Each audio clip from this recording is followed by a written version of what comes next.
ಹಾಗಾದ್ರೆ ಈ ಹೊಸ ಆದೇಶದಿಂದ ಏನ್ ಬದಲಾಗಬಹುದು? ಬನ್ನಿ, ಸರ್ಕಾರದ ಅಫಿಷಿಯಲ್ ಡಾಕ್ಯುಮೆಂಟ್ಸ್ ಇಟ್ಕೊಂಡೇ ಇದರ ಬಗ್ಗೆ ಪೂರ್ತಿಯಾಗಿ ತಿಳ್ಕೊಳ್ಳೋಣ. ಮೊದಲಿಗೆ ಈ ಹಬ್ಬದ ಮುಂಗಡ ಅಂದ್ರೆ ಏನು ಅಂತ ಸಿಂಪಲ್ ಆಗಿ ಹೇಳ್ತೀನಿ. ಹಬ್ಬ ಬಂತು ಅಂದ್ರೆ ಖರ್ಚು ಕೂಡ ಜಾಸ್ತಿನೇ ಇರುತ್ತಲ್ವಾ? ಸೊ ಸರ್ಕಾರಿ ನೌಕರರು ಹಬ್ಬದ ಖರ್ಚಿಗೋಸ್ಕರ ತಮ್ಮ ಸಂಬಳದ ಒಂದಿಷ್ಟು ಭಾಗವನ್ನ ಮುಂಚಿತವಾಗಿ ತಗೊಳ್ಳೋಕ್ಕೆ ಸರ್ಕಾರ ಮಾಡಿಕೊಟ್ಟಿರೋ ಒಂದು ವ್ಯವಸ್ಥೆ ಇದು. ಅದಕ್ಕೇನೆ ಈ ಹೊಸ ಬದಲಾವಣೆ ಪ್ರತಿಯೊಬ್ಬರಿಗೂ ಯಾಕೆ ಇಂಪಾರ್ಟೆಂಟ್ ಅಂತ ಗೊತ್ತಾಗತ್ತೆ.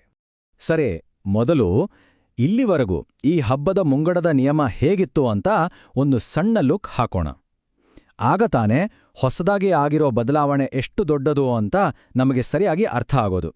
ನುಡಿ ಸ್ಕ್ರೀನ್ ಮೇಲೆ ಕಾಣಿಸ್ತಾ ಇರೋದು ಸರ್ಕಾರದ ಅಧಿಕೃತ ಆದೇಶ ಪತ್ರ. ಇದರಲ್ಲಿ ಪಟ್ಟಿ 1 ಅಂತ ಕ್ಲಿಯರ್ ಆಗಿ ಮೆನ್ಷನ್ ಮಾಡಿದ್ದಾರೆ. ಈ ಲಿಸ್ಟಿನಲ್ಲೇ ಮೊದಲು ಯಾವ 11 ಹಬ್ಬಗಳಿಗೆ ಮುಂಗಡ ಸಿಗ್ತಾ ಇತ್ತು ಅನ್ನೋ ಮಾಹಿತಿ ಇರೋದು. ಹಾಗಾದ್ರೆ ಆ ಲಿಸ್ಟ್ನಲ್ಲಿ ಏನೇನಿತ್ತು? ಯುಗಾದಿ ಇತ್ತು, ರಂಜಾನ್, ದಸರಾ, ದೀಪಾವಳಿ, ಕ್ರಿಸ್ಮಸ್, ಹೀಗೆ ರಾಜ್ಯದ ಪ್ರಮುಖ ಹಬ್ಬಗಳು ಅಂತೇನು ಕರಿತೀವೋ ಆ ಥರದ ಒಟ್ಟು 11 ಹಬ್ಬಗಳು ಮಾತ್ರ ಈ ಲಿಸ್ಟ್ನಲ್ಲಿದ್ವು. ಅಂದ್ರೆ ಅರ್ಥ ಮಾಡ್ಕೊಳ್ಳಿ, ಬೇರೆ ಯಾವುದೇ ಹಬ್ಬಕ್ಕೆ ಮುಂಗಡ ತಗೊಳ್ಳೋಕೆ ಅವಕಾಶನೇ ಇರಲಿಲ್ಲ. ಆದ್ರೆ ಈಗ ಕಥೆನೇ ಚೇಂಜ್ ಆಗಿದೆ. ಸರ್ಕಾರ ಈ ಲಿಸ್ಟನ್ನ ಇನ್ನಷ್ಟು ದೊಡ್ಡದು ಮಾಡಿದೆ. ಏನದು ಹೊಸ ಆದೇಶ? ಅದರಿಂದೇನೋ ಬದಲಾವಣೆ ಆಗಿದೆ. ಬನ್ನಿ ನೋಡೋಣ. ಇತ್ತೀಚೆಗೆ ಅಂದ್ರೆ ಜನವರಿ 2026ರಲ್ಲಿ ಕರ್ನಾಟಕ ಸರ್ಕಾರದಿಂದ ಒಂದು ಹೊಸ ಆದೇಶ ಹೊರಬಿದ್ದಿದೆ. ಇದರ ಮುಖ್ಯ ಉದ್ದೇಶ ಒಂದೇ: ಹಬ್ಬದ ಮುಂಗಡ ಸಿಗುವ ಹಬ್ಬಗಳ ಪಟ್ಟಿಯನ್ನ ವಿಸ್ತರಿಸುವುದು, ಅಂದ್ರೆ ಅದಕ್ಕೆ ಇನ್ನಷ್ಟು ಹಬ್ಬಗಳನ್ನ ಸೇರಿಸುವುದು. ಹಾಗಾದ್ರೆ ಎಷ್ಟು ಹೊಸ ಹಬ್ಬಗಳನ್ನ ಸೇರಿಸಿದ್ದಾರೆ ಅಂತ ಯೋಚನೆ ಮಾಡ್ತಿದ್ದೀರಾ? 1, 2 ಅಲ್ಲ, ಬರೋಬ್ಬರಿ 8 ಹೊಸ ಹಬ್ಬಗಳನ್ನ ಈ ಲಿಸ್ಟ್ಗೆ ಸೇರಿಸಿದ್ದಾರೆ. ಹೌದು, 8. ಇದು ನಿಜಕ್ಕೂ ಒಂದು ದೊಡ್ಡ ಬದಲಾವಣೆ ಅಲ್ವಾ? ಸರಿ, ಹಾಗಿದ್ರೆ ಆ 8 ಹಬ್ಬಗಳು ಯಾವುವು ಅಂತ ಒಂದೊಂದಾಗಿ ನೋಡೋಣ ಬನ್ನಿ.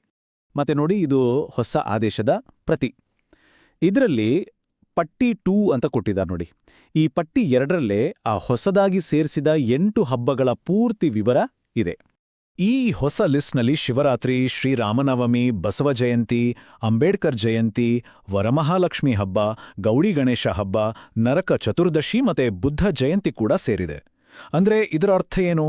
ಇನ್ನು ಮುಂದೆ ಎಲ್ಲಾ ಹಬ್ಬಗಳ ಆಚರಣೆಗೂ ಕೂಡ ಸರ್ಕಾರಿ ನೌಕರರು ಮುಂಗಡವನ್ನು ಪಡ್ಕೋಬಹುದು. ಓಕೆ, ಈಗ ಹಳೇ ಪಟ್ಟಿ ನೋಡಿದ್ವಿ, ಹೊಸದಾಗಿ ಸೇರಿಸಿದ ಪಟ್ಟಿನೂ ನೋಡಿದ್ವಿ. ಹಾಗಾದ್ರೆ ಇವೆರಡನ್ನೂ ಸೇರಿಸಿ 2026ರಿಂದ ಅನ್ವಯ ಆಗುವ ಫೈನಲ್ ಲಿಸ್ಟ್ ಅಂದ್ರೆ ಸಂಪೂರ್ಣ ಪಟ್ಟಿ ಹೇಗಿದೆ ಅಂತ ನೋಡೇ ಬಿಡೋಣ. ಸ್ವಲ್ಪ ಗಮನವಿಟ್ಟು ಕೇಳಿ. ಹಳೆಯ 11 ಹಬ್ಬಗಳು ಪ್ಲಸ್ ಹೊಸದಾಗಿ ಸೇರಿಸಿದ 8 ಹಬ್ಬಗಳು ಒಟ್ಟು ಸೇರಿ ಈಗ ಪೂರ್ತಿ 19 ಹಬ್ಬಗಳಿಗೆ ಮುಂಗಡ ಸೌಲಭ್ಯ ಲಭ್ಯ ಆಗುತ್ತೆ. ಪ್ರತಿಯೊಬ್ಬ ಸರ್ಕಾರಿ ನೌಕರರು ಈ ಮಾಹಿತಿಯನ್ನ ಖಂಡಿತ ತಿಳಿದುಕೊಂಡಿರಲೇಬೇಕು. ಆದ್ರೆ ಒಂದು ನಿಮಿಷ, ಇದು ಕೇವಲ ಒಂದು ಲಿಸ್ಟ್ ದೊಡ್ಡದಾಗಿದ್ದು ಮಾತ್ರ ಅಲ್ಲ. ಇದರ ಹಿಂದೆ ಒಂದು ಮುಖ್ಯವಾದ ಉದ್ದೇಶನೂ ಇದೆ. ಏನದು? ಯಾಕಿದು ಇಷ್ಟು ಮುಖ್ಯ? ಬನ್ನಿ ಅದರ ಬಗ್ಗೆನೂ ಮಾತಾಡೋಣ. ಈ ಹೊಸ ಅಪ್ಡೇಟ್ ಆಗಿರೋ ಪಟ್ಟಿಯಿಂದ ನೌಕರರಿಗೆ ತಮಗೆ ಬೇಕಾದ ಹಬ್ಬಕ್ಕೆ ಮುಂಗಡ ಪಡೆಯಕ್ಕೆ ಹೆಚ್ಚಿನ ಫ್ಲೆಕ್ಸಿಬಿಲಿಟಿ ಸಿಗತ್ತೆ. ಅಷ್ಟೇ ಅಲ್ಲ, ಇದು ನಮ್ಮ ರಾಜ್ಯದಲ್ಲಿರೋ ಬೇರೆ ಬೇರೆ ಸಂಸ್ಕೃತಿ ಮತ್ತು ಧರ್ಮಗಳ ಆಚರಣೆಗಳಿಗೆ ಸರ್ಕಾರ ಕೊಡ್ತಾ ಇರೋ ಒಂದು ಗೌರವವನ್ನು ತೋರಿಸುತ್ತೆ. ಇದೊಂದು ರೀತಿಯಲ್ಲಿ ಎಲ್ಲರನ್ನೂ ಜೊತೆಗೆ ತೆಗೆದುಕೊಂಡು ಹೋಗುವಂತಹ ಹೆಜ್ಜೆ ಅಂತಾನೆ ಹೇಳ್ಬೋದು. ಕೊನೆಯದಾಗಿ ಒಂದು ಪ್ರಶ್ನೆ: ಈ ರೀತಿಯ ಎಲ್ಲರನ್ನೂ ಒಳಗೊಳ್ಳುವ ನೀತಿಗಳು, ಅಂದ್ರೆ ಎಲ್ಲರಿಗೂ ಸಮಾನ ಅವಕಾಶ ಕೊಡುವ ಯೋಜನೆಗಳು ಒಂದು ಆಫೀಸ್ ವಾತಾವರಣದ ಮೇಲೆ ಹೇಗೆ ಪರಿಣಾಮ ಬೀರ್ಬೋದು ಅಂತ ಅನಿಸ್ತೆ? ಇದರಿಂದ ನೌಕರರ ಆತ್ಮಸ್ಥೈರ್ಯ ಹೆಚ್ಚಾಗುತ್ತಾ? ನಾವು ಈ ಸಂಸ್ಥೆಗೆ ಸೇರಿದವರು ಅನ್ನೋ ಭಾವನೆ ಇನ್ನಷ್ಟು ಗಟ್ಟಿಯಾಗುತ್ತಾ? ಇದ್ರ ಬಗ್ಗೆ ನಿಮ್ಮ